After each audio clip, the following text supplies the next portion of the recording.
What was a loophole you found and abused the hell out of? When I was in high school, Sprite, or 7-Up, had a contest going where something like 1 in 7 caps would give you a free soda.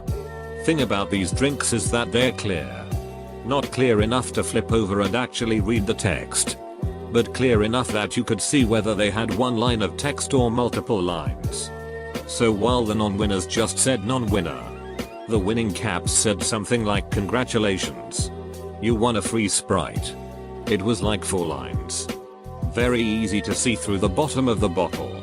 My friends and I drank free soda all summer. Although we did get accused of opening all the bottles to find the winners when we got cocky and like 5 of us went through the line together. Redeemed one cap, then unscrewed the cap and handed it to the guy behind for him to redeem all down the line. We had to explain the flaw to the store manager to get him to let us go. Back in the day you could redeem Apple gift cards on iTunes and spam the redeem button and it would redeem the card half a dozen times or more times. If you ran a clicker script you could get more.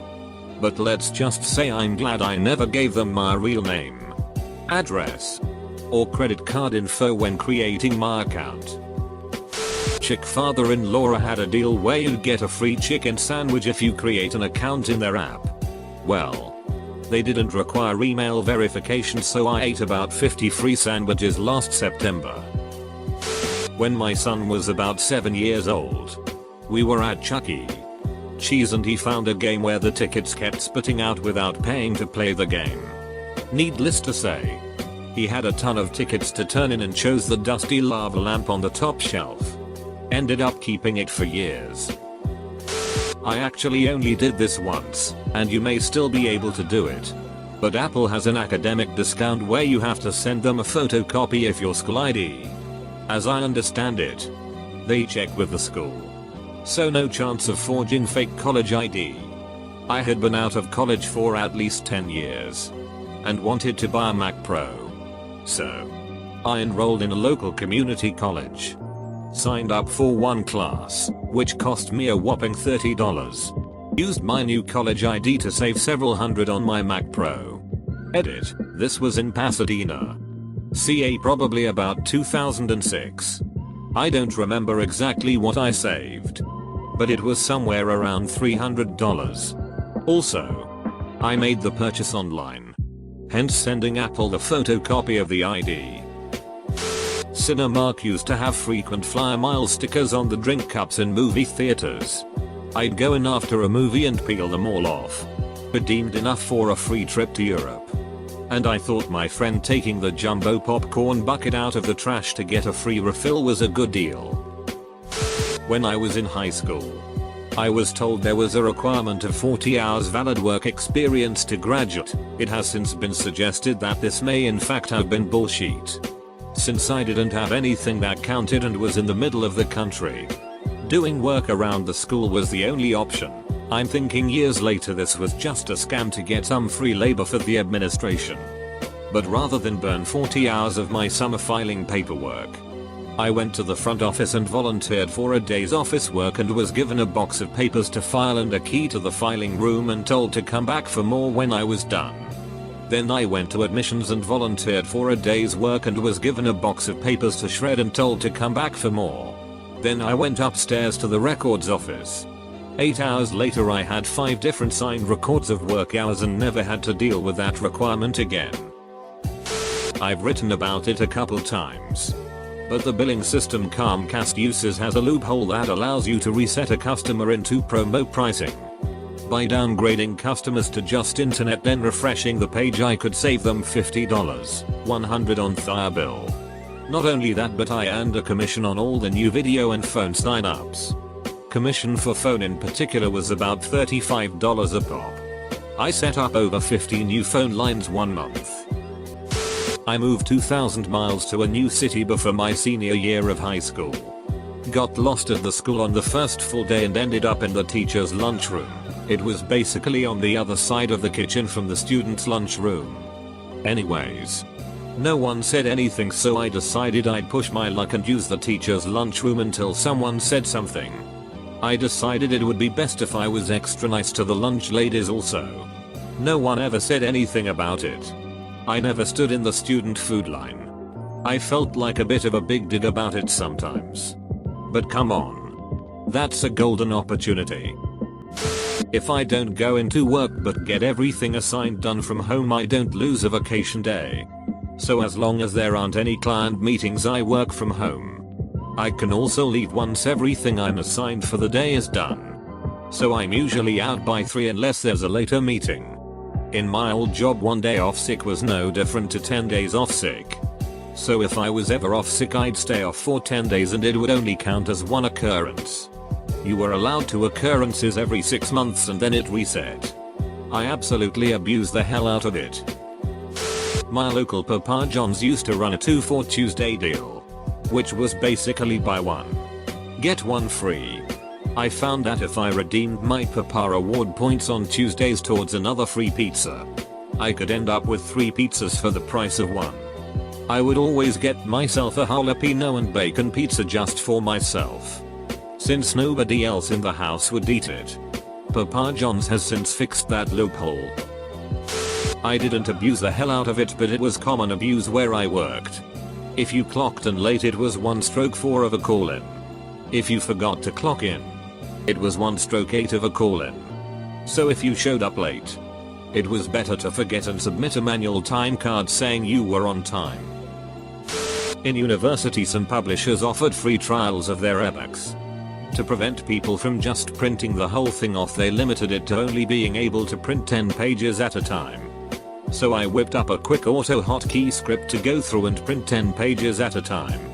Let it run overnight until it had printed off all 1000 plus pages as PDFs. Then stuck them all together. Boom, free PDF textbook right from the publisher. Worked for a Midwest coffee chain, way longer than I should have. At one point the company brought in a new POS system that was truly a POS, pun totally intended. The company that sold it to us went bankrupt and also sold the software to said coffee chain. One of my fellow employees found out that instead of ordering a usual food item and get the 30% employee discount, you could order toast and add any item as a topping for no additional charge, while still getting the 30% discount.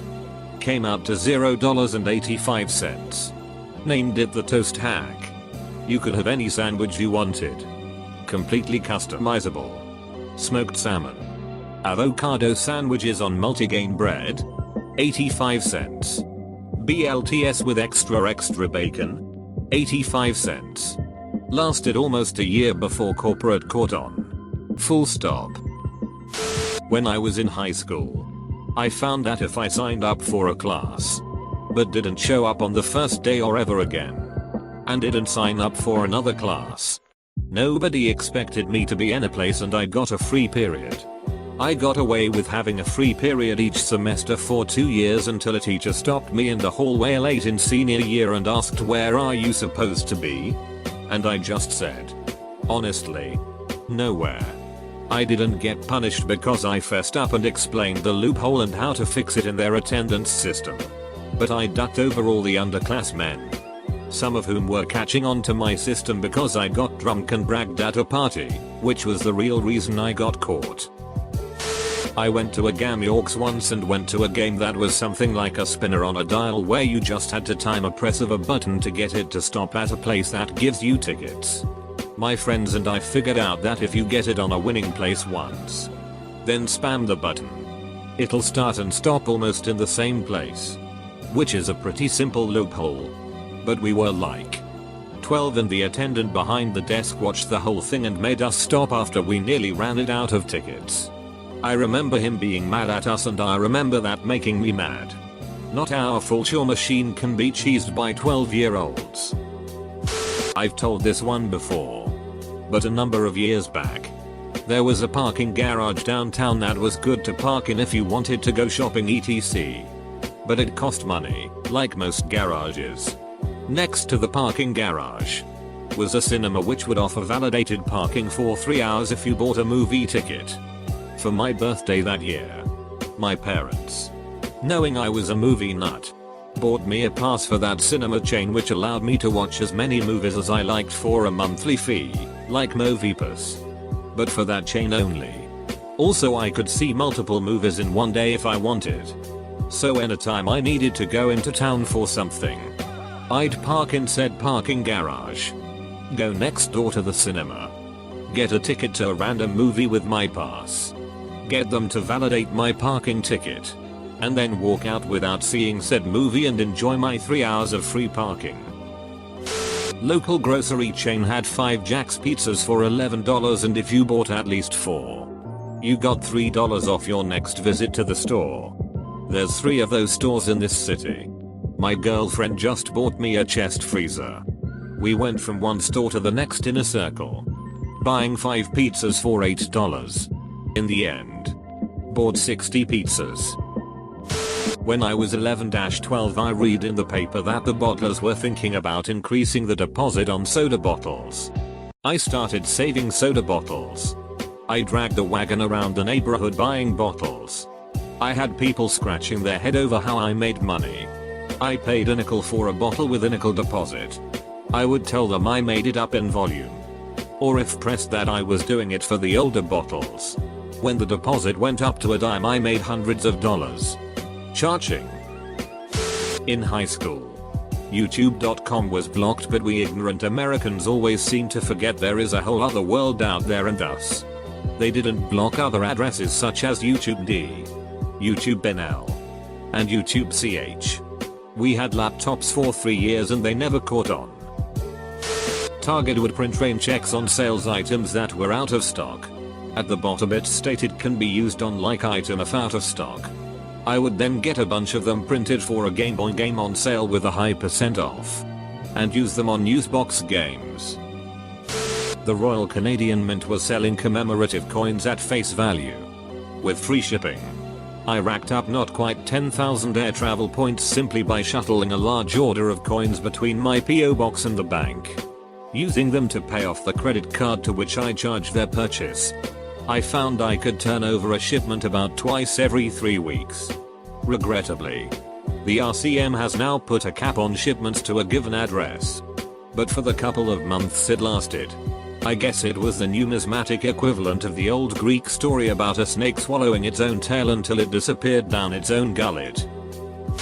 Grubhub sends me an email every day for $10, my first order of $15. I order something far away and it gets cancelled because out of range, and they send me a new promo code for $10 off $10, so I just order in town for free when I'm hungry. Edit, I think the Grubhub police are onto me. I got this ad when I checked my replies. 7-11 had a promo when you use the ATM.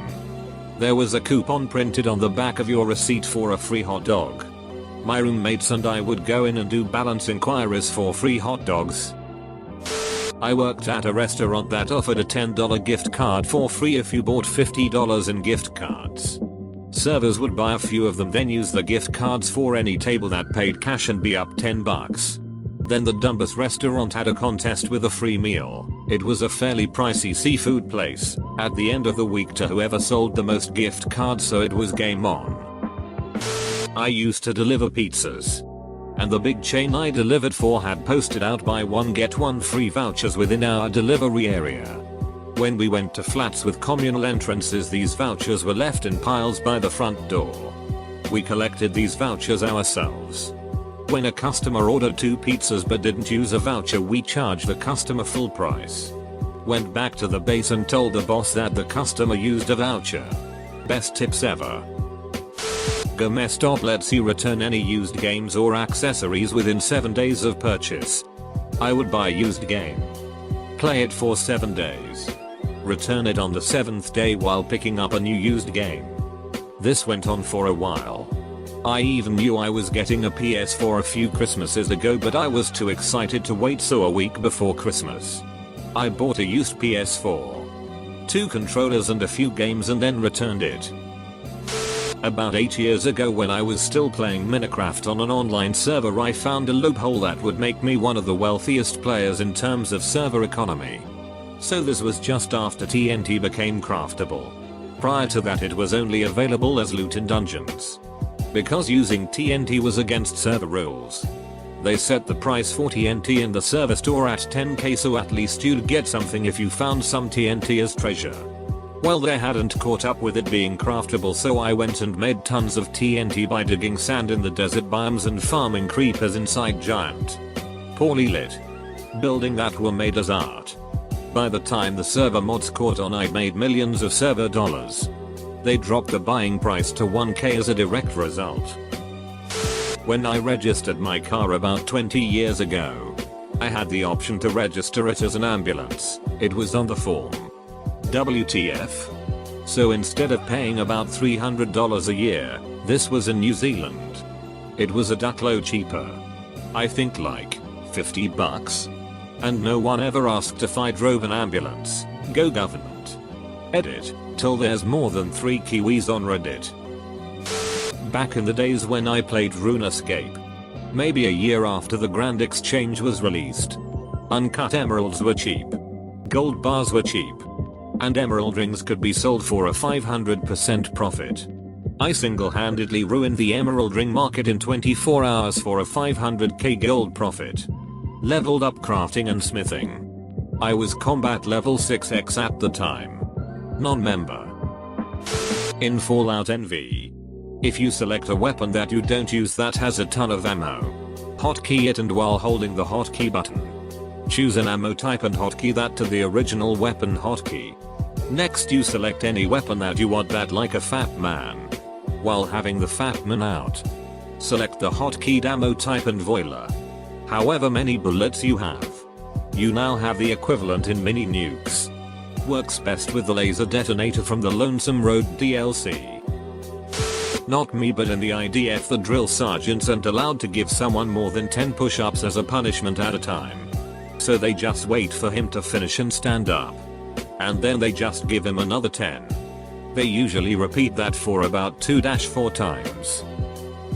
A place I used to work paid mileage as long as you were on company business.